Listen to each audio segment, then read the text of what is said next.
One thing I noticed though, and I asked a question about the management thing, you know, and I've been seeing you out for a long time. I had to put a face to the music. Mm-hmm. And a lot of people, you know what I'm saying? I know when you got to put a face to the music, it was something there that did connect, and it was something there that, you know, they weren't doing on their side. And that's fucked up. I remember when I first got my single, man, they wanted to get the first deal. Yeah. Anything that came in, they was like, let's get that. And it was only like for 20,000. They was willing to sell me to a label, any label, for 20,000 right away. Right away, first deal. But didn't want to sign the QC. But didn't want to sign the QC when we had it right on the table. What the fuck kind of sense does that make, though? It just let me know they didn't want me to be big. Yeah. I was a lick. I was a bag. I was a quick little bag for them. You know what I'm saying? That's what I found out later, like thinking about it all. That's why you got that question, like, what do you get out of that? Like, because they didn't want to see me big for real. Mm-hmm. You know what I mean? Like, that's all I could see. You know, so when I kind of caught wind of their lack in my of belief in me, it pushed me harder to become better at my art. You know what I'm saying? Like, around that time, I'm like, I gotta get better then. You know what I'm saying? Like, I'm gonna just keep getting better at, you know, separating myself, you know what I'm saying, as far as this one sound that I got, because, you know, you could be content with one sound. So in my mind, I'm like, wow, this sound is getting catered to and people liking it from me. I'm gonna get better in the singing. You know what I'm saying? I'm gonna start practicing my voice work, you know, more on the R&B realm. And then I put out another R&B record called Between Your Thighs, and that streamed more than all of my other records, you know what I'm saying? So it just taught me, like, okay, I got different parameters of how I could take my career. You know what I'm saying? So I was making sure I was getting myself ready for whatever. You know what I'm saying?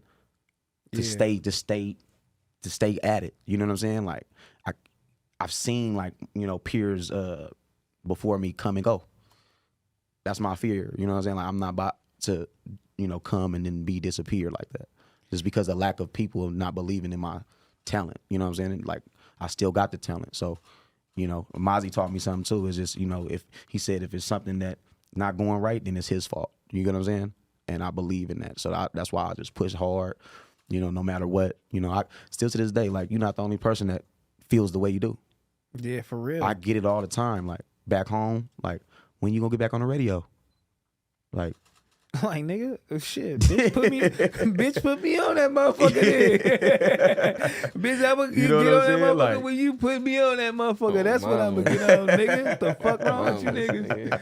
You feel me? You feel like, you know, when I do interviews, you know, a lot of motherfuckers don't be like knowing who the fuck I'm interviewing. Like, and a lot of, you know, you do have fans, and your fans are gonna click this, but, you know, outside of your fans, you have the younger people, and then you have the no jumper crowd that you know, that don't be in tune, and it's still, you know, coming on this, we reintroducing, you feel me? Like, so I want to start back, you know, younger, you know, Rayven, you feel me? Coming up, where you from, you know how you got here.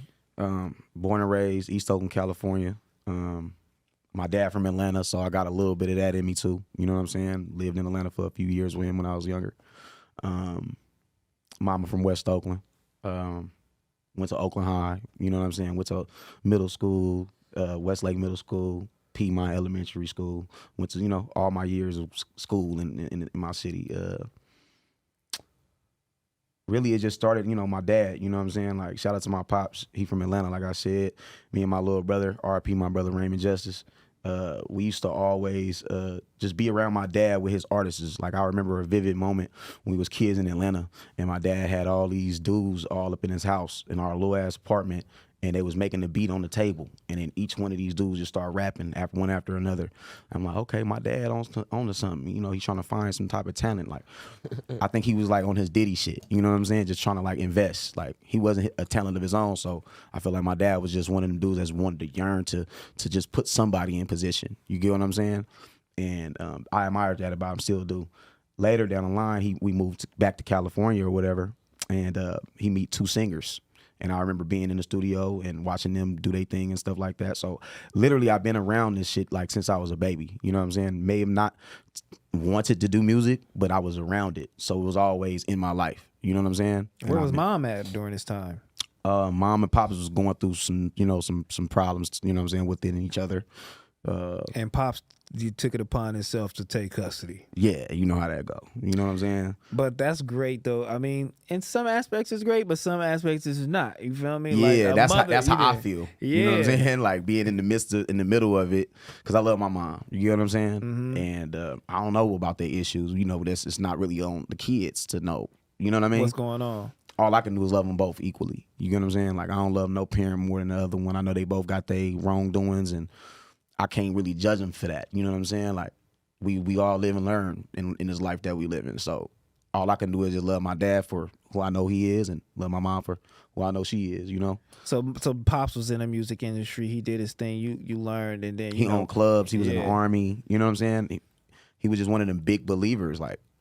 And you know, me just studying his life, like it let me know like why I'm the way I am. You know what I'm saying? Like he was a Atlanta kid, you know what I'm saying, and wanted to go to the big city is what he called it, San Francisco. Because You get what I'm saying? initially that was molding your brain to start doing what you're doing now. You're like, Yes. hold on, this is it. Yeah, I'm I around it. feel I'm it. seeing. I'm like, yeah. okay. Then what really hit it off the wall was when CB came out. You know what I'm saying? I always like to just give bro his credit. You know what I'm saying? Chris Brown came out. I'm looking at this young dude on TV. I'm looking with my dad. Again, we already in the music world. You get what I'm saying? And I'm not trying to be an artist. I just know my dad in this shit. You know what I'm saying? I see the TV and see Chris Brown on the TV. I'm like, he just literally inspired me as like this young fly dude. I felt I was that. You feel me? I'm like, I could do this shit. Like That's how I felt when I seen Lil Bow Wow. come on, bro. Like, you know what I'm saying? Sometimes you just take that person. You feel me? Lil Bow Wow though, cuz. I love the Lil Bow Wow too. Like, come on, bro. the nigga. That was our start. You know what I'm saying? No, Coming up. I That's love the that. nigga, though. Yeah. Oh God, you feel me? I love That's like that. I remember when I seen Bow Wow in the movie. As soon as I seen that, it inspired me. You get what I'm saying? I'm like, how the fuck Yeah. this nigga in a movie Mike. called Like Mike? Crazy, yeah. Like that's so inspirational.